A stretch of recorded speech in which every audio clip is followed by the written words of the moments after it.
Hey everybody, so the trailer for Grand Theft Auto 6 was recently released and it is pretty stunning. And although I don't cover games on this channel, but rather AI tools for creative uses, Rockstar games like Grand Theft Auto or Red Dead Redemption tend to have a pretty large cultural impact. So I thought it might be fun to use the tools that we were going to look at today, but give them all a Grand Theft Auto theme. So today we're going to take a look at an image upscaler that does something a little different. It's probably the best one that I've ever seen. Plus, we're going to take some screenshots from the GTA trailer and create our own AI image model out of them. And finally, I have an image to character animator, much like Animate Everyone that we saw last video, except this one you can use right now. All right, our flight is boarding from Los Santos to Vice City, so let's hop. First up, we have Magnific.ai or Magnific.ai. French speakers, you can feel free to lambast me in the comments. This is an AI image upscaler by Javi Lopez that does something a little bit different. Javi actually likes to say that it not only upscales, but it enhances and reimagines as well. So starting off with a shot of the character Lucia from the trailer, I should note that this is a screen grab, obviously from the YouTube version of the trailer. So you're already looking at a source that has been compressed by YouTube. I don't think that this is necessarily how the final game is going to look when it releases. That said, Magnific does a pretty amazing job of not only upscaling the image, but I mean, just really cleaning it up as well. You'll see on this side, we have an area to drop our image to upscale. The scale factor is currently only 2x right now, but 4x is on the way. We have an area down here for, I guess, presets for the most part. I've pretty much stuck to standard and film photography, though we are going to take a look at nature landscapes in just a minute as well.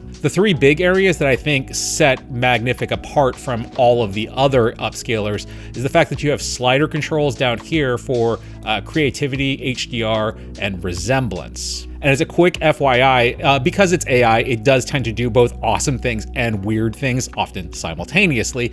For example, here where if you look, we have Lucia's hand here, and it actually kind of brings in the knuckles, which is really, really kind of cool. But at the same time, it turned the money into like kind of dirty laundry, I guess. That said, when you really punch in, I mean, the remarkable amount of detail that Magnific provides is, I mean, it's pretty stunning. Here's another shot, one that both blew me away in the actual trailer, plus with what Magnific does with it. This is a fairly challenging shot given the, you know, mixed light here, but look, I mean, look at that. It's pretty remarkable there. Yeah, it really, really, really brings Lucia to life there. Yeah, that's incredible. Furthermore, I was actually kind of surprised that it didn't freak out with these background characters here, given the cross stitching on the wall here. I really figured that they would turn into like abstract watercolor type characters. Not that they're in sharp focus right now or anything, but I mean, I just figured that it would be a much bigger blobby mess. Now, one small thing to note is that the eye position does tend to change. I've been noticing that a lot with the image to image models. That said, in this case, it actually becomes more aesthetically pleasing. Moving over to a landscape shot and using the nature and landscape preset, we have this. This looks pretty stellar. There is a little bit of a dehaze effect that it ends up having, but I mean, that really cleans up very nicely. In particular, this white building, like just from a texture standpoint, it really, really cleans up very nicely. Yeah, it's pretty stunning. The beach scene is the one that really blew me away though. There's a lot going on in this shot, and I'm just kind of blown away at how Magnific manages to turn these Vice City, you know, NPCs into actual people. The background details on the building become much more realistic. Given the amount of stuff that's happening in this image, we of course do run into some problems with our extreme background characters. Like, it handles the joggers here pretty well, but if you look in the back, like our guy here just turns into like, I don't know, like a Gumby figure, I guess. The off-road gang here was pretty remarkable. I mean, I think I'd be really hard pressed to not believe that that was a photograph. Another one that really blew me away was the shot of Lucia and her partner. I don't think we know his name yet, going full bandito in the liquor store. Yeah, this was really pretty amazing. Two quick things. I do notice that her arm suddenly kind of has a weird sort of skin condition, but I actually think that that is from the video compression. Her partner in the back really does kind of transform into an actual person. Although it obviously does miss the details on the pattern on the bandana and just kind of turns them into wrinkle folds. Again, not a criticism, just something I've noticed. Going back to the eyes thing, if you'll note here, Lucia's eye position does change. So it's not a huge deal, but that is something just to kind of be aware of, is that sometimes your eye line might change. But overall, Magnific is really, really remarkable for bringing out like really little details, like these bottles along the side of the shot there. That looks pretty incredible. Another shot that Magnific handled amazingly was our rooftop model. Yeah, as we scroll across here, it's pretty remarkable. And just to point out again, this takes nothing away from Rockstar's game engine. These are two completely different things. We are talking about a game engine here versus an AI image upscaler. But that said, I mean, this is pretty amazing. The overall texturing of skin, muscle definition, all of that is really pretty amazing. Right down to beauty marks and some skin tags here, I guess. You might want to get those checked out. And just for fun, I thought it would be neat to head back to Liberty City to see how our old friend Nico was doing. So this is just running the film and photography preset with creativity of 4, an HDR of 1, and a resemblance of 2.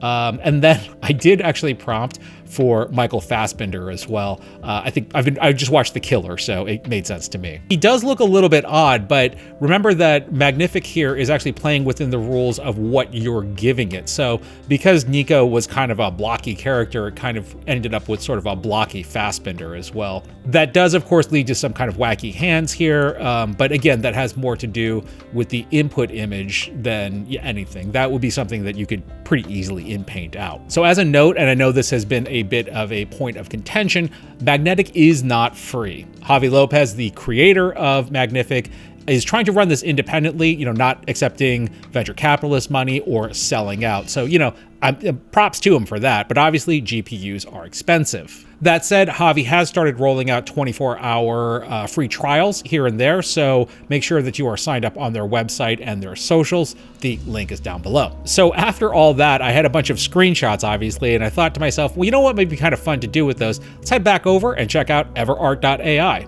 Everart, which we have covered on the channel in the past, allows you to upload up to 50 images in a certain style, and then you can prompt basically based off of that style. So after uploading all of our screenshots, we now have a model that is loosely based on the GTA 6 look. It does a pretty good job of capturing the style. This is a party at the top of a building near the beach.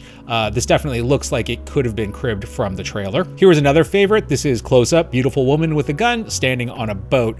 Yeah, this definitely has the overall look and vibe of the GTA 6 trailer. The overall advantage to Everart is when you say take that same prompt and bring it over to Midjourney, where I prompted video game in the style of, and then followed by the rest of the prompt as we ran it in Everart. We end up with this, which is good. It's definitely much more in line with the promotional materials from, say, Grand Theft Auto 5 and 4, I guess, in that sort of illustrative style, because Midjourney doesn't know what Grand Theft Auto 6 is yet. And as an additional bonus, Everart will let you upload image references as well. So I took this iconic shot from Grand Theft Auto 3 and brought it over to Everart and ran it through our Grand Theft Auto 6 trained material, and we ended up with this, which is pretty awesome. There are, of course, a number of issues in terms of, the bike and the perspective of our character on top of the bike. There's some warping, obviously, that's happening on the buildings here. But, I mean, it is also based off of an image from a game that is, 22 years old now? Because it's kind of fun to take the whole thing over and just animate it in Gen 2. Speaking of video, we have Magic Animate, which is a little like Animate Anyone that we looked at in the last video, but with the added bonus, you can actually play with Magic Animate right now. The examples that were provided are very, TikTok dancers, because that seems to be the thing that everybody seems to use image to motion for. Actually, I shouldn't necessarily say that, as we do have some motion and yoga poses that were also provided to us. So thank you for that, Magic Animate developers. Overall, yeah, it's okay. Animate Anyone, again, which we looked at in the last video, does tend to have a little bit more temporal coherency in the faces, at least from what we've seen. We actually haven't gotten a chance to play with that model yet. But Magic Animate's motion does look really good, and the fact that you can actually do multiple characters in motion is very promising as well. Now, I will say that all of the motion seems to be based off of dense pose sequences, which I have not actually found a way to easily make yet. And to be honest, I wasn't about to go manually rotoscoping a bunch of footage to find out, so I did just use their examples, but going back to GTA, I figured let's stay in theme. So Magic Animate is available up on Hugging Face. It does seem to be quite slammed, so I would recommend heading over to Replicate where you can try it. They have a few different video motions that you can try out, and then I gave it a T-pose of GTA 5's Franklin. I figured the T-pose actually might make things easy for the model as well. So loading him in and hitting run, we end up with this. It's not bad. It definitely de-aged Franklin a pretty good amount. I don't know why it kind of left his legs hanging out there. I guess, you know, there was probably an artifact left over from the T-pose. But yeah, I mean, I think that if you were to take this and then maybe face swap Franklin's face back onto this character, you'd have a pretty good running sequence of Franklin. Things did get a little bit weird when I took a T-pose of Trevor and decided to animate him dancing. Yeah, that's pretty horrifying, but somehow I think he would approve. So there you go, another crazy day in creative AI. And hey, if you just stumbled in here from the GTA side of things, I do invite you to hit the subscribe button. I cover AI tools, but always from kind of a creative perspective. It's a lot of fun on the channel. Hope you join us. I thank you for watching. My name is Tim.